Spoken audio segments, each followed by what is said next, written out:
నమస్కారం ETV news కు స్వాగతం ముఖ్యాంశాలు పుట్టపర్తిలో ఘనంగా సత్యసాయి శత జయంతి వేడుకలు బాబా లక్షలాది మందిని సేవా మార్గంలో నడిపారని కొనియాడిన ఉపరాష్ట్రపతి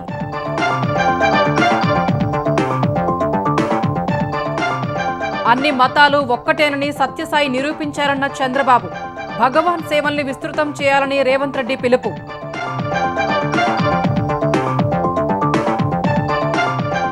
గ్లోబల్ సమిట్ కు ప్రపంచ స్థాయి ఏర్పాట్లు చేయాలన్న సీఎం తెలంగాణ అభివృద్ధిలో కీలక వేదికగా మారబోతోందని రేవంత్ రెడ్డి విశ్వాసం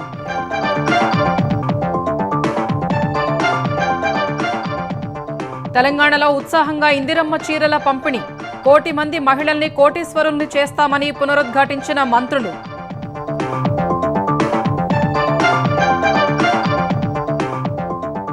నెల్లూరు మేయర్ స్రవంతిపై అవిశ్వాస తీర్మానం పెట్టే అవకాశాలు అవినీతి పెరిగిపోయిందని మంత్రి నారాయణకు కార్పొరేటర్ల ఫిర్యాదు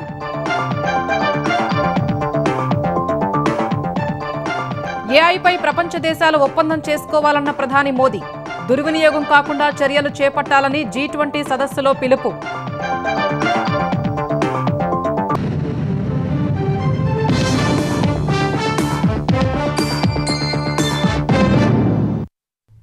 మానవ సేవే మాధవ సేవ అని నమ్మిన సత్యసాయి జీవన విధానం అందరికీ ఆదర్శం కావాలని ప్రముఖులు పిలుపునిచ్చారు. సత్యం, ధర్మం, ప్రేమ, శాంతి, అహింసే సిద్ధాంతాలుగా సత్యసాయి నూతన అధ్యాయం లిఖించారని కొనియాడారు.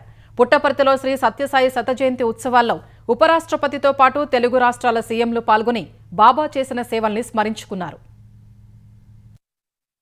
పుట్టపర్తిలో హిల్వ్యూ ఆడిటోరియంలో శ్రీ సత్యసాయి శత జయంతి ఉత్సవాలు ఘనంగా నిర్వహించారు. ఉపరాష్ట్రపతి రాధాకృష్ణన్, త్రిపుర గవర్నర్ ఇంద్రసేనారెడ్డి, ముఖ్యమంత్రులు చంద్రబాబు, రేవంత్ రెడ్డి, మంత్రి నారా లోకేష్, తమిళనాడు మంత్రి శేఖర్ బాబు, ఛత్తీస్గఢ్, మేఘాలయ హైకోర్టు ప్రధాన న్యాయమూర్తులు హాజరయ్యారు. భగవాన్ శ్రీ సత్యసాయి బాబా సేవా మార్గానికి ప్రతిరూపమని ఉపరాష్ట్రపతి రాధాకృష్ణన్ కొనియాడారు. పేద ప్రజలకు నిస్వార్థంగా సేవలందించారని గుర్తు చేసుకున్నారు. భగవాన్ సత్యసాయి బాబా dedicated his entire life to the upliftment of humanity, transcending boundaries of caste, religion, class and nationality. Trust continues to uplift communities through drinking water projects, disaster relief efforts and a wide range of humanitarian services that touch the daily lives of the people across the country. We have to do our selfless service for the rest of the society. That is the great teachings of our Bhagavan Sri Sathya Sai Baba. మానవులకు నిస్వార్థ సేవ చేయడమే ఏకైక కర్తవ్యమని Sathya Sai బోధించారని Tripura governor Indrasena Reddy చెప్పారు. సత్యసాయి లక్ష్యాలను ముందుకు తీసుకెళ్లే బాధ్యత అందరిపై ఉందని ఆయన సూచించారు. సత్యం, ధర్మం, ప్రేమ, శాంతి, అహింసా సిద్ధాంతాలుగా సత్యసాయి నూతన అధ్యాయం లిఖించారని ముఖ్యమంత్రి చంద్రబాబు అన్నారు. బాబా స్థాపించిన సంస్థలు మానవాళికి ఎంతో సేవ చేస్తున్నాయని ప్రశంసలు కురిపించారు. 7,50,000 మంది సభ్యులు సేవల్లో భాగమై ఉన్నారని వివరించారు. సత్యసాయి బాబా ఆశయాలను ప్రతి ఒక్కరూ ముందుకు తీసుకెళ్లాలని పిలుపునిచ్చారు. సత్యసాయి ట్రస్ట్ 140 దేశాల్లో 2,000 కేంద్రాల్లో విస్తరించింది. సత్యసాయి ఇంటర్నేషనల్ ఆర్గనైజేషన్ ప్రపంచ దేశాల్లో సాయి సేవలను ముందుకు తీసుకెళ్తా ఉంది. ఇంత పెద్ద ఎత్తున సేవలు చేసే ఆర్గనైజేషన్ ఎక్కడా లేదు. బాబా గారు వదిలిపెట్టిపోయినటువంటి ఈ పవిత్రమైన పుణ్య భూమిని ప్రపంచానికి ఒక శక్తివంతమైనటువంటి ప్రాంతంగా తయారు చేయాలంటే స్థానికంగా ఉండే మీ అందరి సహకారం అవసరం. భగవాన్ శ్రీ సత్యసాయి మానవ సేవే మాధవ సేవ అనే నానుడిని ఆచరణలో చూపారని సీఎం రేవంత్ రెడ్డి కొనియాడారు. తెలంగాణలోనూ సత్యసాయి శత జయంతి వేడుకలను అధికారికంగా జరుపుతున్నామని రేవంత్ రెడ్డి వివరించారు. సత్యసాయి ట్రస్టు సేవలను విస్తరించేందుకు తమ ప్రభుత్వం సహకరిస్తుందని చెప్పారు.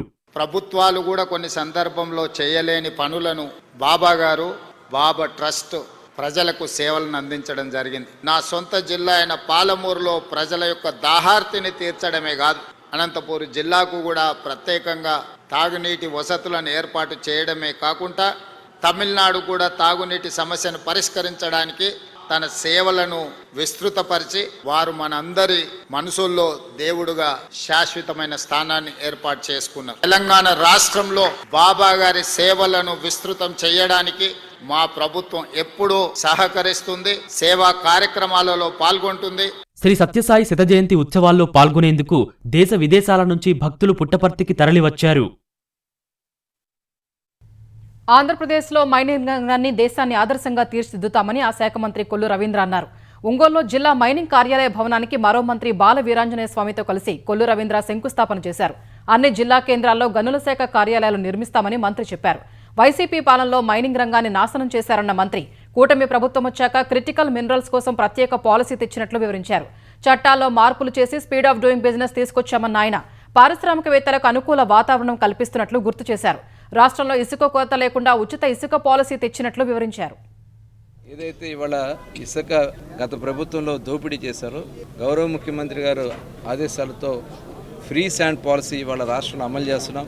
ఎక్కడైనా సరే అవైలబిలిటీని బట్టి స్వయంగా వాళ్లే వచ్చి తీసుకెళ్లే కార్యక్రమాన్ని చేస్తున్నాం. నిరంతరం దీన్ని మానిటర్ చేస్తున్నాం. శాండ్ అవైలబిలిటీ లేనటువంటి ప్రాంతాల్లో కూడా అక్కడ పాయింట్స్ పెట్టి ఎక్కడైతే అవైలబిలిటీ ఉంటుందో అక్కడ తీసుకెళ్లి వాళ్ళకి కార్యక్రమాలు చేయడం జరుగుతుంది.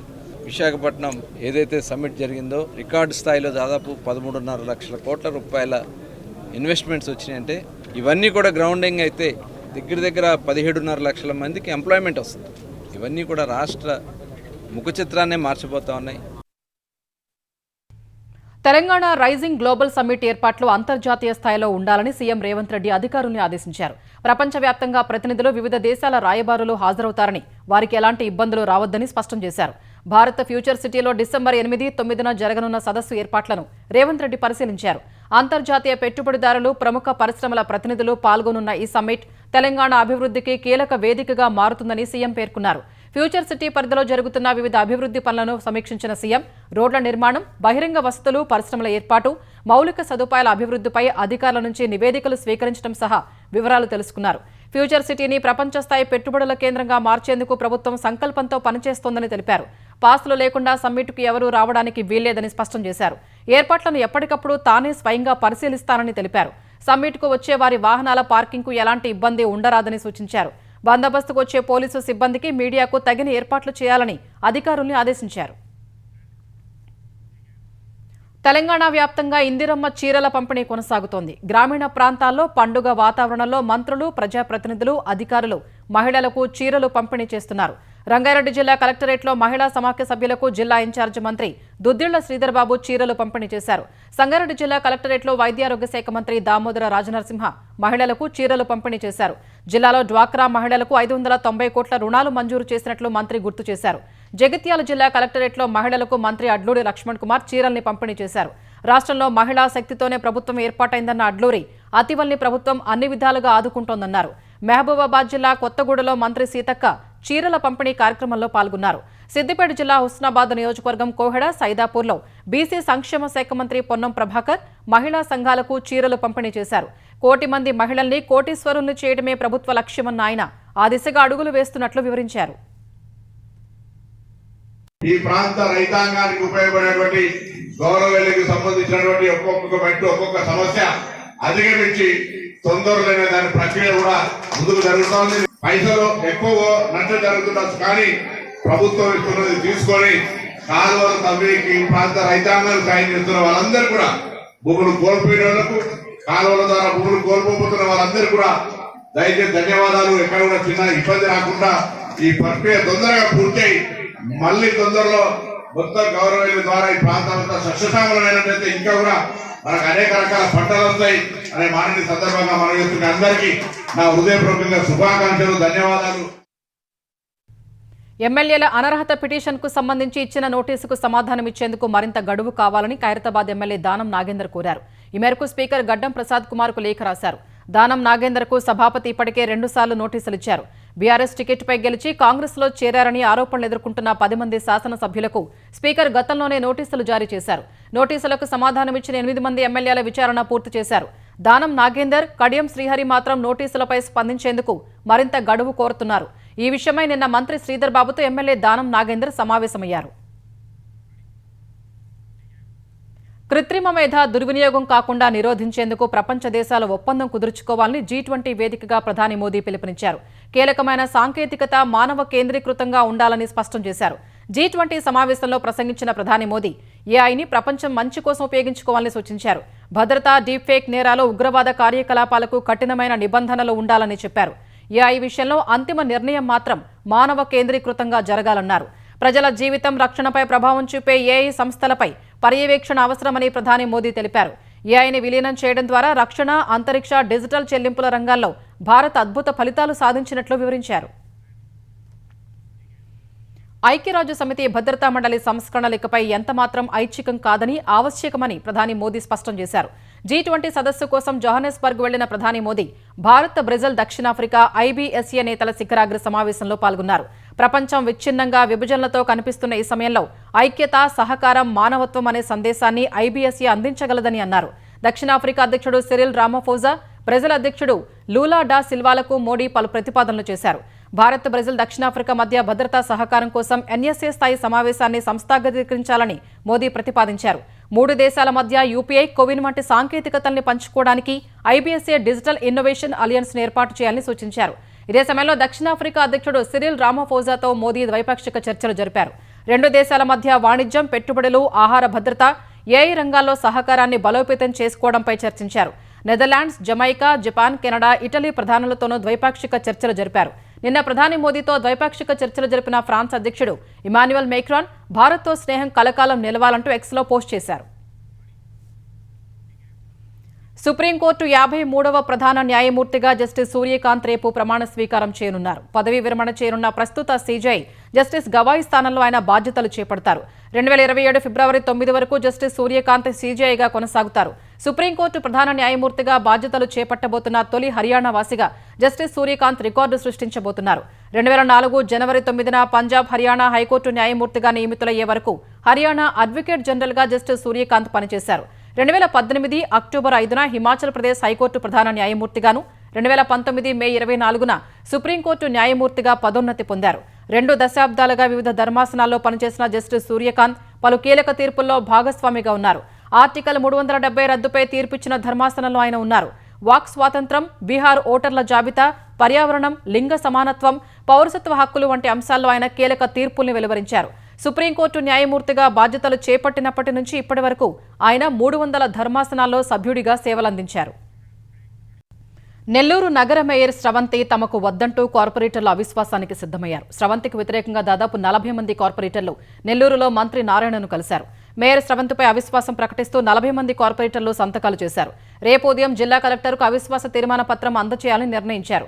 గత ఎన్నికల్లో నెల్లూరు మేయర్ పీఠం వైసీపీ గెలుచుకుంది. 2024 సార్వత్రిక ఎన్నికలకు ముందు ప్రస్తుత Nellore rural MLA Kotamreddy Sridhar Reddy YCP నుంచి టీడీపీలో చేరడంతో మేయర్తో పాటు వైసీపీ కార్పొరేటర్లు ఆయన వెంట నడిచారు. కూటమి ప్రభుత్వం వచ్చాక నెల్లూరు పరిధిలోని కార్పొరేటర్లు మంత్రి నారాయణ వెంట వచ్చారు. అయితే మారిన రాజకీయాలతో 43 మంది కార్పొరేటర్లు ఈ మేయర్ మాకొద్దంటూ అవిశ్వాసానికి సిద్ధమయ్యారు. నెల్లూరు అభివృద్ధికి మేయర్ స్రవంతి భర్త జయవర్ధన్ దంపతులు అడుగడుగున ఆటంకాలు సృష్టించారని కార్పొరేటర్లు ఆరోపిస్తున్నారు. ఫోర్జరీ సంతకాల కేసులో జైలుకెళ్లి వచ్చిన జయవర్ధన్ అక్రమాలు పెరిగిపోయాయని మంత్రి నారాయణకు ఫిర్యాదు చేశారు. మేయర్ దంపతుల చేతివాటం వల్ల ఫైళ్లు కదలటం లేదని వాపోయారు. కొత్త మేయర్ కావాలని కోరారు. కార్పొరేటర్ల అభిప్రాయంతో మంత్రి నారాయణ, ఎమ్మెల్యే కోటమిరెడ్డి ఏకీభవించడంతో అవిశ్వాస తీర్మానానికి గ్రీన్ సిగ్నల్ ఇచ్చినట్లు అయింది.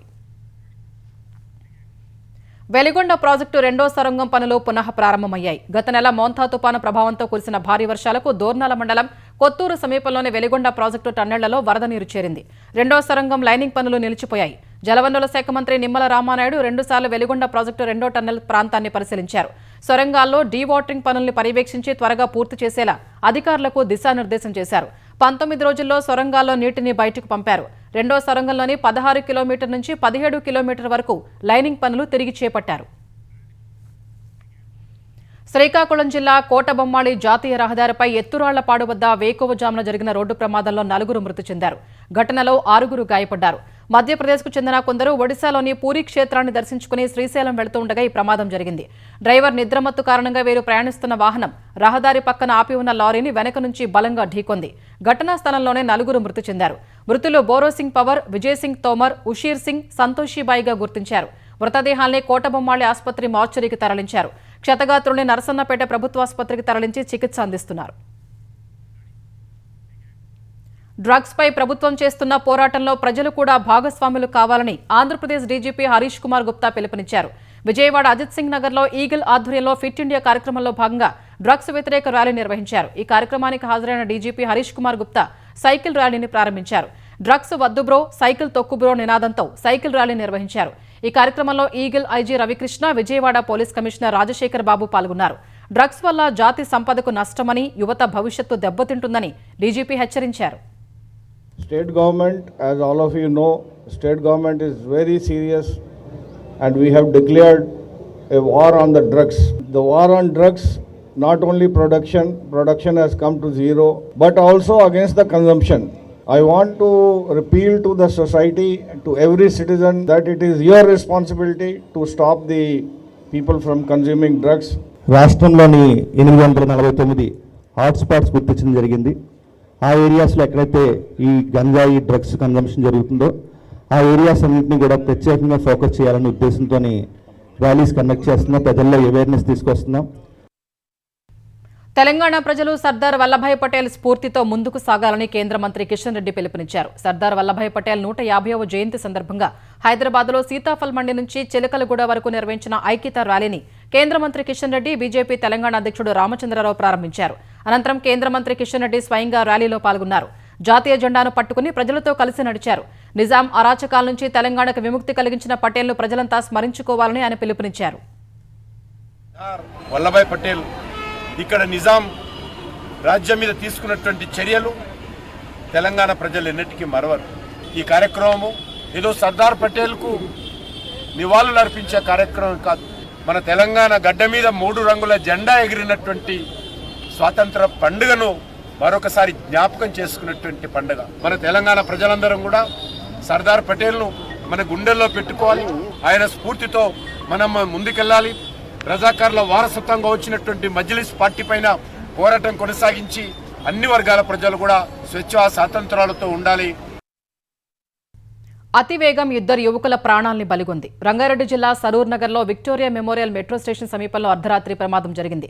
మోహన్ నగర్ టెలిఫోన్ కాలనీలకు చెందిన మధు, హరీష్ అర్ధరాత్రి ద్విచక్ర వాహనాన్ని అతివేగంగా నడుపుతూ నియంత్రణ కోల్పోయి మెట్రో పిల్లర్ను ఢీకొట్టారు. తీవ్ర గాయాలతో ఇద్దరూ అక్కడికక్కడే మృతి చెందారు. పోలీసులు అక్కడకు చేరుకుని మృతదేహాల్ని ఆసుపత్రికి తరలించారు. ప్రమాద దృశ్యాలు సమీపంలోని సీసీ కెమెరాల్లో నిక్షిప్తమయ్యాయి. సూర్యాపేట జిల్లా మునగాల మండలంలో భూ వివాదం కారణంగా అక్క కుటుంబంపై తమ్ముడు విచక్షణారహితంగా దాడి చేశాడు.